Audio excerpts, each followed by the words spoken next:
शंकराचार्य और घड़ियाल। शीर्षक बेढंगा लगता, लेकिन इसका बड़ा प्रासंगिक और रोचक कथानक है। अल्प आयु का बालक शंकर संन्यास की ओर प्रवृत्त होना चाहता। भगवान की तपस्या अर्चना के बाद शिवगुरु और माता को एक पुत्र आर्यम्बा के कोख से पुत्र का जन्म हुआ, जिसका नाम शंकर के नाते शंकराचार्य बाद में जाना गया। तब तो शंकर ही था। बालक शंकर के मन में अध्यात्म के प्रति इच्छा उत्तरोत्तर बलवती होती गई। उसने मन ही मन तय किया कि मैं समाज की सेवा करूंगा, संन्यास की ओर प्रवृत्त होऊंगा। माता से कई बार साहस कर कहा भी कि माँ, मुझे संन्यास की आज्ञा दे दो। उन्होंने कहा, नहीं, संन्यास तो अन्यों को प्राप्त होता ही है। तुम मेरी आंखों के तारे हो। बड़ी तपस्या के बाद तुम्हारा सानिध्य में प्राप्त हुआ है। मैं तुम्हें अनुमति नहीं दे सकती। बालक अपनी माता की इच्छा का उल्लंघन कैसे करता। एक दिन की घटना, पास के नदी में माता स्नान कर पूजा अर्चना कर रही थी। बालक नदी तट पर ही स्नान के लिए प्रवृत्त हुआ। कुछ आगे बढ़ गया और चिल्लाने लगा, माँ, मेरा पैर घड़ियाल खींच रहा है। बालक के इस अवस्था को देखकर माँ चिल्लाने लगी, सहायता के लिए लोगों को पुकारने लगी। उस बियावान निर्जन में कोई नहीं था। तब बालक ने रोते बिलखते कहा, माँ, अब तो ये जीवन रहा नहीं। मुझे आज्ञा दे दो कि मैं संन्यास के लिए प्रवृत्त हो जाऊं, तो शायद ये घड़ियाल छोड़ दे। प्रभु की इच्छा, शायद मुझे जीवन मिल जाए। माँ, कुछ और नहीं सूझा तो कही, जाओ शंकर, मैं तुझे संन्यास के लिए आदेश करती हूँ। हंसते हंसते बालक नदी से निकल आया। पैरों पर कोई खरोच नहीं, कोई दांतों के निशान नहीं। माँ ने कहा कि तुमने मुझे वचन लेने के लिए छल किया। कहा, माँ, अब छोड़ो इन बातों को। अब तो तुमने मुझे वचन दे ही दिया है, आशीर्वाद भी दे दो। और इस प्रकार माता का आशीर्वाद लेकर शंकर चलने लगे। माँ ने कहा, ठहरो शंकर, मेरी इच्छा है कि जब मेरा अंतिम समय आए तो तुम मेरी आंखों के सामने हो। मैं तुम्हें बहुत चाहती हूँ। मैं तुझे छोड़ तो नहीं रह पा रही, लेकिन तुम एक बड़े काम के लिए निकल रहे हो, तो मैं तुझे मना भी नहीं कर पाप का भागी नहीं बन सकती। जाओ, अच्छे मन से इस कार्य को करो, आशीर्वाद देती हूँ। लेकिन मेरी एक इच्छा है कि मेरे अंत समय में तुम अवश्य आओ, मेरा संस्कार तुम ही करो। बालक शंकराचार्य यद्यपि धर्म संकट में पड़ गए, क्योंकि एक सन्यासी के लिए यह कार्य निषिद्ध था, फिर भी उन्होंने कहा, हाँ माँ, मैं जहाँ रहूंगा, मैं वचन देता हूँ कि तुम्हारे पास आकर तुम्हारे अंतिम दर्शन करूंगा, तुम्हारा श्राद्ध कर्म करूंगा। यह मेरा अटूट वचन है। और निकल पड़े शंकराचार्य। चतुर्धिक अपनी धर्म ध्वजा को फहराए। वेदांत दर्शन उस समय बढ़ चढ़कर सभी विद्वानों, सभी पंथों उपपंथों पर भारी पड़ा। शंकराचार्य इसी क्रम में बिहार के एक पटना के पास, पाटलिपुत्र के पास, उस समय के एक महान विद्वान जो बौद्ध मत अनुमलंबी हो गए थे। कहा तो वे पहले सनातन धर्म ध्वजा को लहराने वाले, लेकिन बाद में बौद्धों के प्रभाव से कुछ प्रभावित हुए थे। उनसे शास्त्रार्थ करने सन्यासी शंकराचार्य पहुंच गए। वहां आंगन में मंडन मिश्र, वो विद्वान, श्राद्ध कर्म कर रहे थे। श्राद्ध कर्म के समय किसी सन्यासी का आना घोर वर्जित है। इनको वहां देखकर मन ही मन वे कुढ़े, लेकिन बाद में इनके आने का प्रयोजन जाने। उन्होंने कहा, या तो आप वेदांत दर्शन, सनातन धर्म ध्वजा का फिर से प्रचार प्रसार करें, या इसके लिए मुझसे शास्त्रार्थ करें। शास्त्रार्थ की मध्यस्थता कौन करे? तो मंडन मिश्र की पत्नी भारती स्वयं वहां बैठकर इस शास्त्रार्थ, इस विवाद का स्वयं श्री गणेश की। मंडन मिश्र उद्भट विद्वान थे, बड़े पराक्रमी विद्वान थे।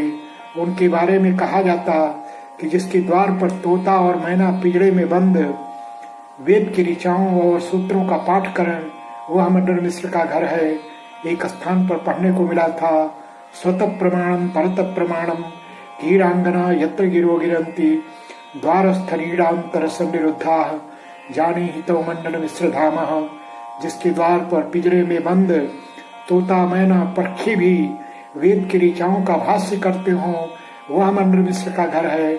ऐसे मंडन मिश्र से शास्त्रार्थ के क्रम में एक दिन बीता, 2 दिन बीता, कई दिन बाद शास्त्रार्थ का क्रम चलते रहे।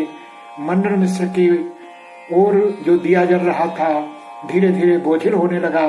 शंकराचार्य के पास का दिया प्रखर होने लगा। तब भारती जो मध्यस्थता कर रही थी, उन्होंने कहा कि आपने आधे मंडन मिश्र को प्रभावित किया है, इनकी अर्धांगिनी मैं हूँ, अब मुझसे आपसे शास्त्रार्थ करना होगा। मंडन मिश्र उनकी इच्छा, उनके संकेत को समझ गए। उन्होंने कहा, माता आप जो कहना चाहती मैं उसे समझ लिया, आप मुझे आशीर्वाद दीजिए, मैं आपसे शास्त्रार्थ क्या करूंगा। गार्हस्थ जीवन के अनुभवों और गार्हस्थ जीवन की व्यवस्थाओं के प्रति वे शास्त्रार्थ करना चाहती थी। कुछ ऐसा भी विधान मिलता है, पर काया प्रवेश विधि से उन्होंने गार्हस्थ जीवन के अनुभवों को प्राप्त कर और माँ भारती उस सरस्वती तुल्य शंकर मिश्र की भार्या को भी प्रभावित किया, मंडन मिश्र की भार्या को भी प्रभावित किया, यह कथानक मिलता है।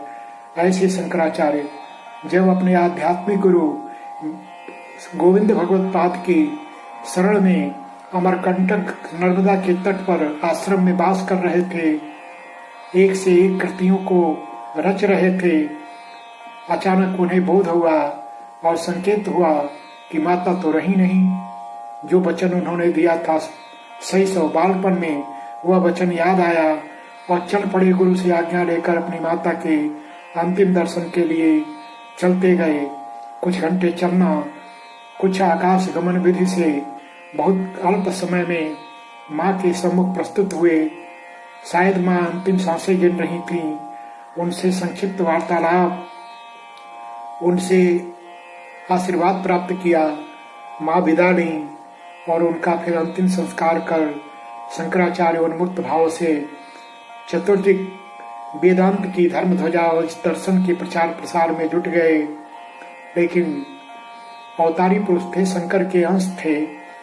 जब वे प्रयाग आए, जब वे काशी आए, तो काशी का एक सुंदर उदाहरण सामने आता है।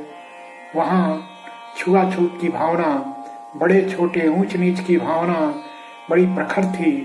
एक अच्छे दिग्विजयी सन्यासी के रूप में, क्योंकि शंकराचार्य वहाँ थे, जिस मार्ग से चलते मार्ग खाली हो जाता, शूद्रों और समाज के कुछ वर्ग जो आज तत्कालीन व्यवस्था में अछूत माने जाते, ऐसे ही एक अवसर को देखकर जब शंकराचार्य के साथ चल रहे सन्यासियों ने एक चांडाल को सामने देखा जो झाड़ू बुहारू का काम कर रहा था, चिल्लाया, दूर हट, दूर हट। वह मुस्कुराया, कहा, किससे, कौन, किसको हटा रहे हो? इस शरीर से, इस शरीर को जो क्षणभंगुर है, इस आत्मा से, इस आत्मा को जो एक ही है, किससे किसको हटा रहे हो? शंकराचार्य को बोध हुआ ये कोई और नहीं, ये साक्षात भूत भावन पतित पावन बाबा भोलेनाथ हैं, बाबा विश्वनाथ हैं। वे उनके चरणों में नतमस्तक हुए और फिर उन्होंने आशीर्वाद लिया। इस प्रकार मन में जो एक उच्चता, गरिमा, गुरुता का भाव आ गया था, जिसका अहंकार उनके शिष्यों में था, उससे सम्मुक्त हुए। अपनी आयु भर, अपने कार्य भर जीवन जीने के बाद शंकराचार्य अत्यल्प आयु में अपने प्राण विसर्जित किए। इस प्रकार शंकराचार्य का महान व्यक्तित्व हम सबके सामने है। लेकिन एक बालक जो माँ के प्रति इतना सच्चा भक्त निकला, वह प्रेरणा हमारे लिए कार्य करती है। माता पिता इस धरती पर जीवित देवी देवता हैं, उनकी सेवा करना हमारा धर्म होना चाहिए। शंकराचार्य ने अपने जीवन के उदाहरण से इस मार्ग पर हमें चलने को प्रवृत्त किया। आइए हम भी अपने माता पिता की सेवा के लिए प्रवृत्त हों। जय श्री राम।